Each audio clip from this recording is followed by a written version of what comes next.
어미새는 비가 오면 자기의 날개로 새끼들을 덮어줍니다. 자기의 날개로 새끼들을 보호해 주지요. 요즘 아주 유행하는 게 있어요. 자기 사진을 챗 GPT에 넣어가지고 그림을 바꿔달라고 이야기합니다. 일본 애니메이션 아주 유명한 그 애니메이션을 만든 그 사람의 이름을 넣으면서 바꿔주세요. 그러면 바꿔줘요. 그래서 많은 분들이 정말 카톡 프로필 사진으로 전부 다 바꿔놓으셨더라고요. 저도 하려다가 말았는데 해보긴 했습니다. 그래서 저는 이제 요 새, 어미새를 좀 그려달라고 제가 챗 GPT에 물어봤어요. 그때만 정말 잘 그려놨더라고요. 한번 보여주실래요? 금방 그리더라고요. 뭐 열심히 아주 잘 그려줬어요. 잘 그렸나요? 됐어요. 이제 그만 보여주세요. 새끼는 어미새의 날개 아래에서 평안함과 쉼을 얻습니다. 하나님 역시 마찬가지입니다. 저와 여러분을 그분의 날개로 보호해 주십니다. 우리 역시 세상의 여러 고난 중에서 하나님의 날개 아래로 피해야 할 줄로 믿습니다. 고난이 오면 하나님의 날개 아래로 피해야 하는 거예요. 시편 61편 4절 말씀을 보세요. 내가 영원히 주의 장막에 머물며 내가 주의 날개 아래로 피하리이다. 아멘. 보아스도 자신과 시어머니의 생존을 위해 이삭을 주우러 온 룻에게 뭐라고 축복합니까? 2장 12절 말씀. 여호와께서 내가 행한 일에 보답하시기를 원하며 이스라엘 하나님 여호와께서 그의 날개 아래에 보호를 받으러 온 너에게 온전한 상 주시기를 원하노라 하는지라. 아멘. 주님의 날개 아래, 하나님의 날개 아래로 보호를 받으러 온 룻을 보아스는 축복하고 있습니다.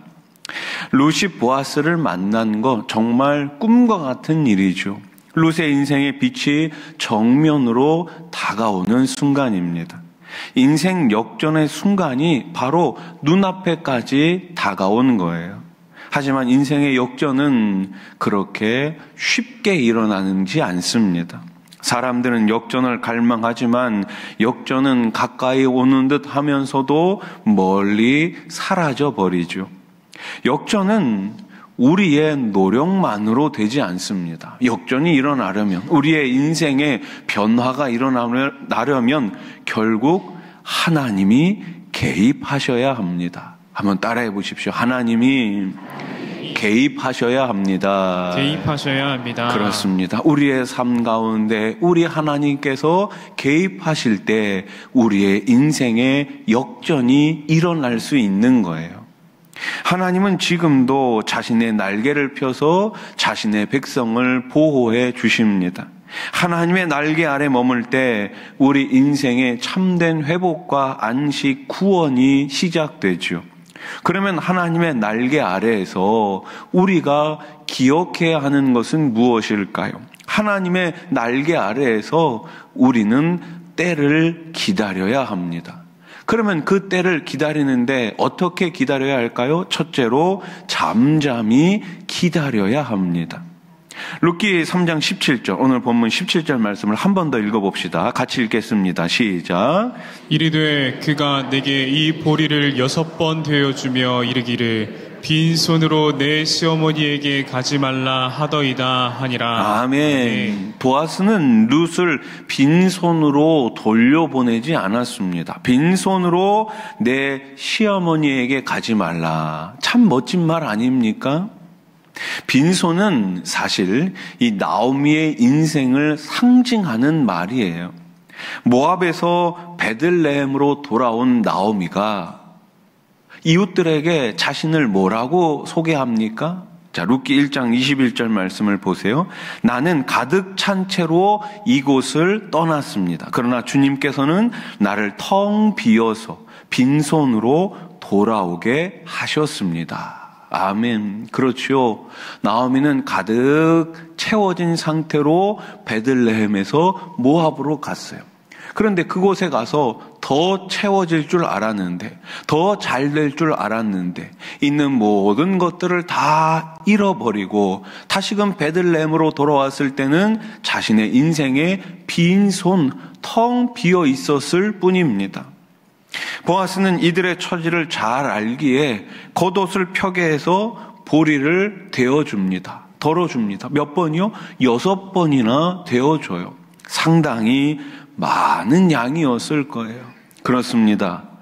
주님이 없는 인생은 공허하지만 주님을 만난 인생은 풍성해집니다.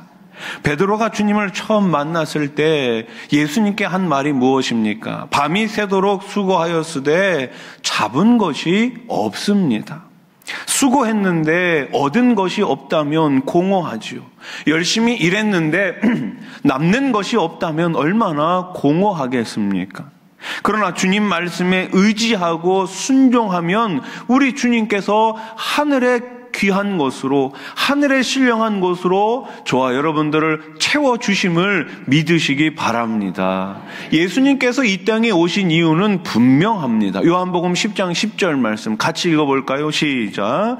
도둑이 오는 것은 도둑질하고 죽이고 멸망시키려는 것뿐이요 내가 온 것은 양으로 생명을 얻게 하고 더 풍성히 얻게 하려는 것이라. 아멘. 분명합니다. 도둑은, 사단은 좋은 것도 있는 것도 다 빼앗아 갑니다. 그러나 우리 예수님께서 이 땅에 오신 이유는 저와 여러분들에게 생명을 얻게 하고 더 풍성히 얻게 하려고, 가장 좋은 것을 주시려고 이 땅에 오셨음을 믿으시기 바랍니다.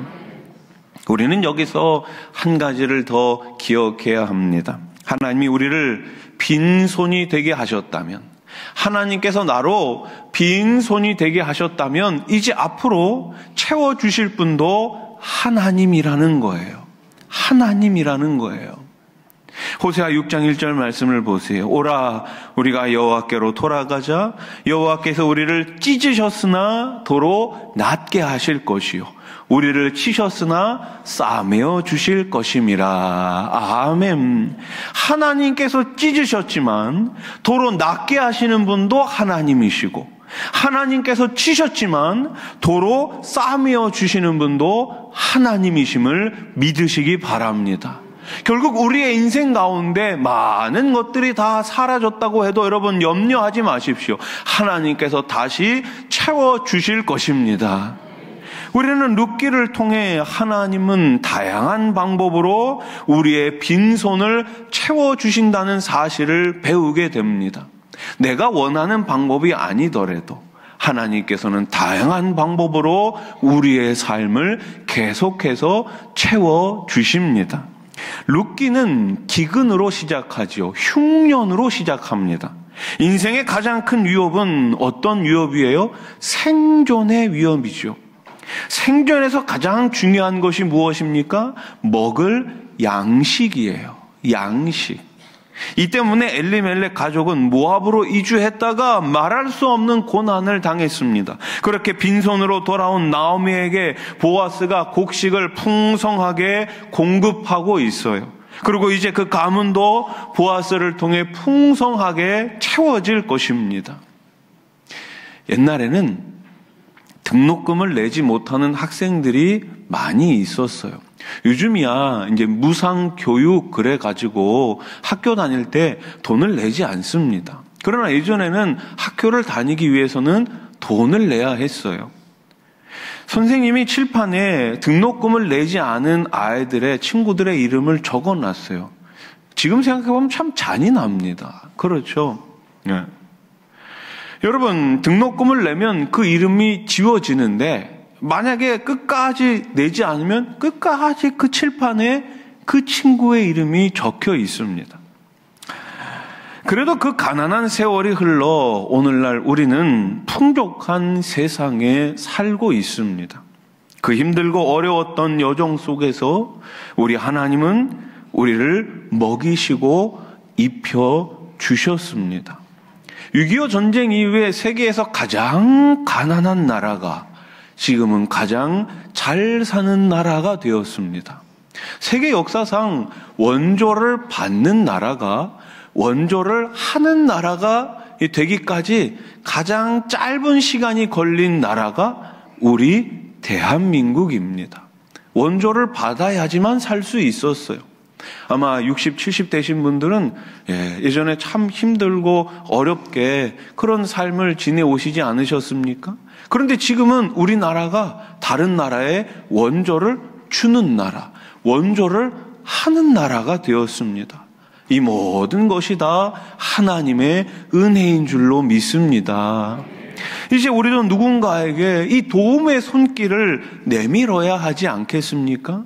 우리 교회가 지난 48년 동안 이만큼 성장하게 된 것 하나님의 은혜인 줄로 믿습니다. 우리 믿음의 선배님들의 눈물의 기도와 열정적인 헌신으로 우리 교회가 여기까지 온 줄로 믿습니다.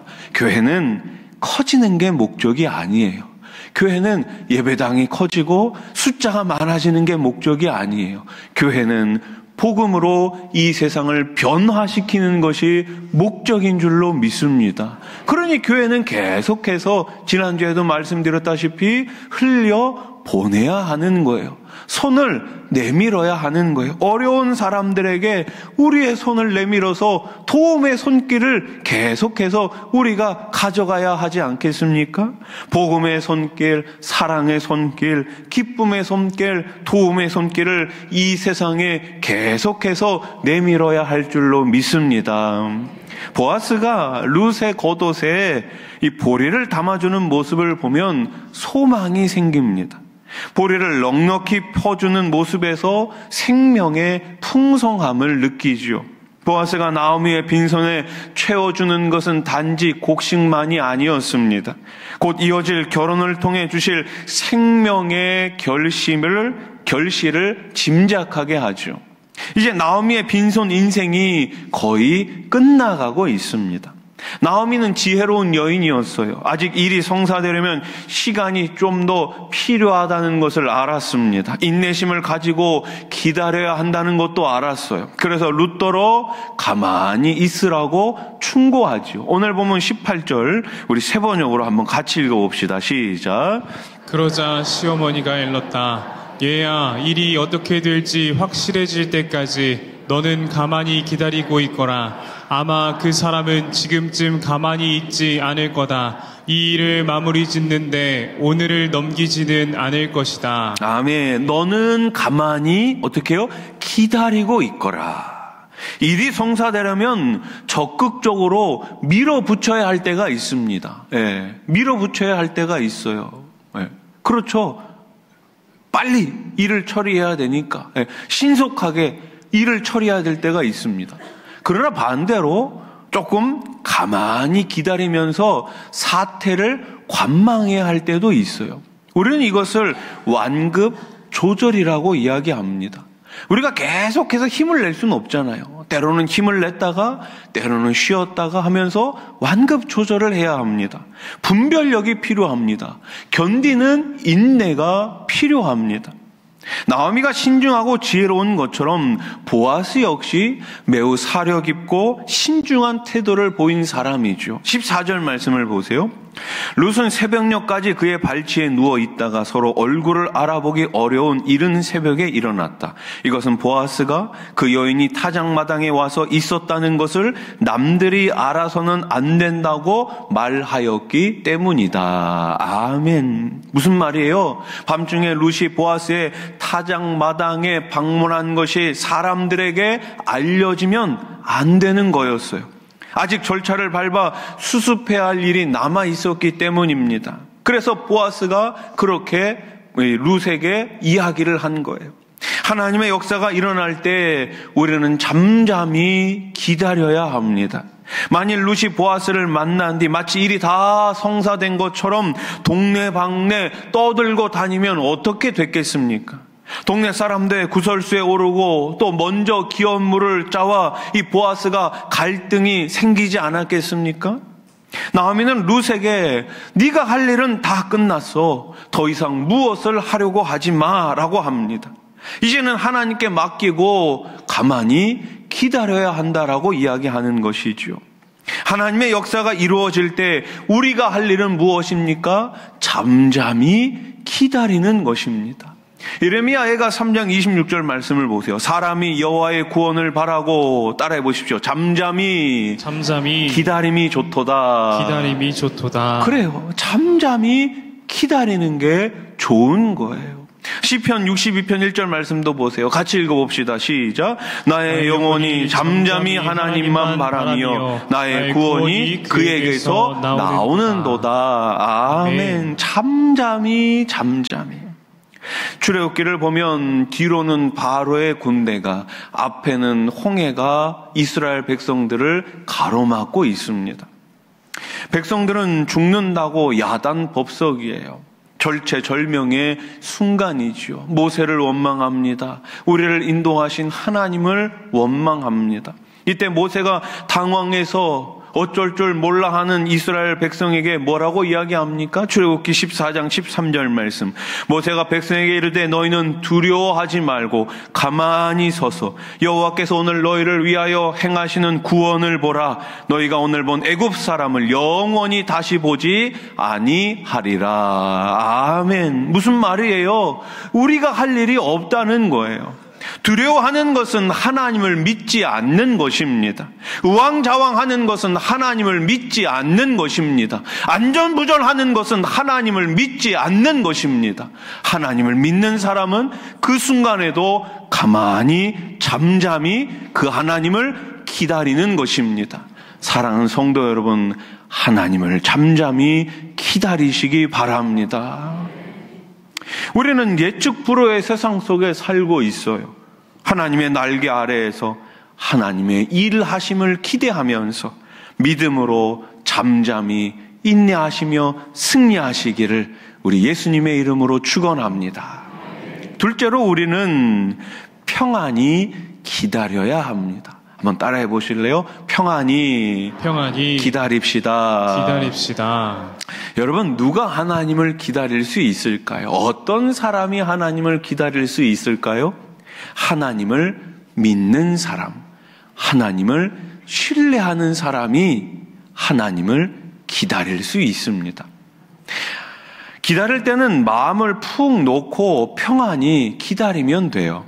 초조해할 필요가 없습니다. 전적으로 주님께 맡기면 됩니다. 밥을 하려면 밥솥에 밥을 얹히고 버튼을 한번 눌러놓으면 밥이 맛있게 다 됩니다. 밥을 하는 동안 안절부절할 필요 없습니다. 옛날에야 이제 요즘 전기밥솥 아니고 옛날에야 밥이 잘 됐나 하고 이렇게 살펴보기도 하고 막 그랬잖아요. 요즘은 열어볼 필요도 없어요. 딱 눌러놓으면 정확한 시간 남는 시간까지 다 알려주잖아요. 예? 마지막에 칙 하면서. 요즘은 또 이 전기밥솥이 아주 많이 발달을 해가지고 다 되면 뚜껑도 열린다며요. 네. 저희 집에 이 얘기를 할까 말까. 저희 집에 그 식기세척기가 있습니다. 요즘 흔히 말하는 식세기. 제가 처음 한번 써봤거든요. 야, 정말 좋더라고요. 다 말려요. 다 말려가지고 마지막에 소리가 나면서 문이 철커덕하고 열려요. 야, 누가 만들었는지. 네, 돈이 좋더라고요. 야, 요즘 참 대단해요. 네. 여러분, 기다릴 때는 마음을 푹 놓고 그냥 기다리면 됩니다. 초조해할 필요가 없어요. 전적으로 하나님께 맡기면 됩니다. 맡기고 우리는 뭐 하면 돼요? 밥 잘 먹고 잘 자고 잘 쉬고 잘 찬양하면서 잘 예배하면 되는 거예요. 다 맡기고 우리가 할 일 하면 되는 것입니다. 기다림이 무엇입니까? 평안히 기다리는 거예요. 그것이 진짜 믿음이 아니겠습니까? 일의 결국을 모두 하나님께 맡기는 것입니다. 그리고 맡겼으면 어떻게 해요? 맡긴 자처럼 살아가야 하는 거예요. 다 맡겨놓고 맡기지 못한 사람처럼 살면 어떻게 하겠습니까? 다 맡겨놓고 맡긴 자처럼 천하태평하면 되는 거예요. 아이들 보세요. 염려하지 않잖아요. 왜요? 엄마가 다 해줄 거니까. 아빠가 다 해줄 거니까 다 맡기고 그냥 마음껏 즐기고 마음껏 노는 거예요. 여러분, 우리의 예배가 그러한 예배가 될 수 있기를 소망합니다. 우리의 예배가 축제 예배가 될 수 있기를 소망합니다. 하나님께 다 맡기고 평안한 마음으로 이 시간 우리 하나님을 예배하면서 하나님께서 주시는 하늘의 기쁨으로 가득 채우시기를 주님의 이름으로 축원합니다. 하나님의 일은 언제 이루어질까요? 하나님의 일은 언제 이루어질까요?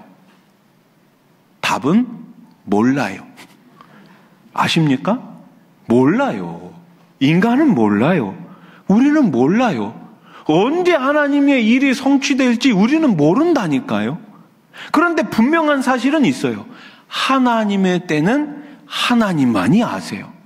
아멘? 그러니까 하나님의 시간이 차면 이루어지는 거예요. 하나님은 일을 시작하실 뿐만 아니라 그 일을 성취하십니다. 하나님의 타이밍은 우리의 생각과 다를 수 있어요. 내가 원하는 타이밍에 기가 막히게 은혜 주시지 않는다고 해서 실망하거나 당황할 필요가 없습니다. 우리 생각에는 늦은 것 같고 망친 것 같은데 전혀 그렇지 않습니다. 우리는 하나님보다 정확할 수 없습니다. 내 생각과 내 방법보다 하나님의 계획과 방법이 언제나 옳으며 언제나 정확합니다. 나는 정확하지 않지만 하나님은 정확하십니다. 성경을 보십시오. 예수님은 구약 성경의 약속을 따라 이 땅에 오셨습니다. 최초의 인간이 범죄한 사건으로부터 시작된 예수 그리스도의 오심에 대한 약속이 때가 참에, 따라해 보십시오. 때가 참에. 그 역사의 어둠을 깨치고 유다의 베들레헴에서 예수님이 태어나시지 않으셨습니까? 수많은 선지자들이 예언한 대로 예수님은 세상에 오셔서 구원의 역사를 이루셨습니다. 우리는 그 하나님을 신뢰해야 합니다. 우리 하나님은 전능하신 여호와 엘샤다이 하나님이십니다. 나오미는 누구보다 하나님을 신뢰하며 기다릴 줄 아는 사람이었어요. 룻의 시어머니면서 멘토이며 지혜자인 나오미는 룻과 보아스의 결혼을 성사시키는데 결정적인 역할을 합니다. 하나님의 역사가 일어나는 지점에는 나오미와 같은 사람들이 필요해요. 일이 완성되도록 코치해주고 조언해주는 믿음의 사람들이 필요합니다. 여러분들의 자녀들에게 여러분들이 그 믿음의 사람으로, 믿음의 코치로 잘 가르쳐 주시기 바랍니다. 나오미는 보아스를 신뢰하고 있었어요. 그 말이 18절 말씀에 담겨져 있죠. 18절 말씀 보세요. 3장 18절. 그 사람이 오늘 이 일을 성취하기 전에는 쉬지 아니하리라. 아멘. 지금 나오미가 이야기하고 있는 거예요. 룻에게 그 사람이 누구예요? 보아스가 오늘 이 일을 끝내기까지는, 성취하기 전에는 쉬지 않을 것이다. 이렇게 이 보아스에 대한 신뢰를 이야기하고 있어요. 룻과 결혼하는 문제를 위해 보아스가 자신이 해야 할 일을 결코 미루지 않을 것이다 라는 의미입니다. 나오미와 룻이 자신의 역할을 따라 움직였던 것 같이 보아스도 자신의 역할을 충실하게 감당하고 있어요. 그리고 이 모든 일 가운데 가장 중요한 역할은 우리 하나님이십니다. 하나님이 가장 중요한 거예요. 하나님은 누구보다 열심히 일하고 계십니다. 우리를 위해서, 그분의 자녀를 위해서, 그분의 백성을 위해서, 예수 그리스도가 주인된 교회를 위해서 하나님은 지금도 일하고 계십니다. 룻기를 보십시오. 정지 장면이 있나요? 일하지 않는 시간이 있나요? 없습니다. 하나님은 쉬지 않고 일하시는 분이십니다. 그러므로 우리도 우리에게 맡겨진 역할에 충실히 감당해야 하는 것입니다. 실패했다고 낙심하지 말고 그때에도 하나님의 일하심을 기대하며 묵묵히 할 일을 하며 때가 차기를 우리는 기다려야 하는 것입니다. 하나님은 오늘도 우리의 실패와 낙심까지 사용하셔서 마침내 반전의 역사를 만드실 것입니다. 사랑하는 성도 여러분, 하나님의 날개 아래에서 잠잠히 그리고 평안히 기다리시기 바랍니다. 가장 중요한 것은 그분의 날개 아래에서 주님 품 안에 거하는 것입니다. 하나님의 날개는 우리의 그늘이 됩니다. 한번 따라해 보실래요? 하나님의 날개는 우리의 그늘이 됩니다. 우리의 그늘이 됩니다. 시편 121편 5절 6절 말씀. 여호와는 너를 지키시는 이시라. 여호와께서 내 오른쪽에서 내 그늘이 되시나니 낮에 해가 너를 상하게 하지 아니하며 밤에 달도 너를 해치지 아니하리로다. 아멘. 하나님은 너를 지키시는 자, 너의 우편에 그늘 되시니 낮의 해와 밤의 달도 너를 해치 못하리. 함께 찬양합시다. 눈을 들어 산을 보아라. 너의 도움 어디서 나. 천지 지으신 너를 만드신 여호와께로다. 할렐루야. 우리 모든 영광 하나님께 박수를 올려드리겠습니다.